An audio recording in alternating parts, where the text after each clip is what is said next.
Hi guys, welcome back to this channel. On today's video, I'm gonna show you how to crop clips on CapCut. So here I've already added a clip to CapCut and I want to crop it into square.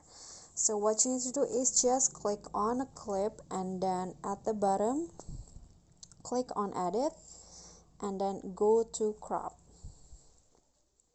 And here there are actually a lot of options, crop option that you can choose, but I'm going to choose one by one to make it square, and then you can just zoom out the clip so that it fits perfectly.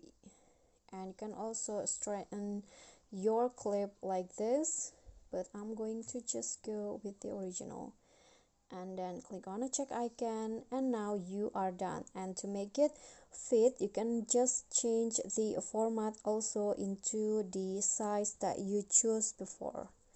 Okay guys, so that's all from me. I hope this will be helpful. Thank you guys so much for watching. Don't forget to click thanks, like, subscribe, and like this video. I'll see you all in the next tutorial. Bye.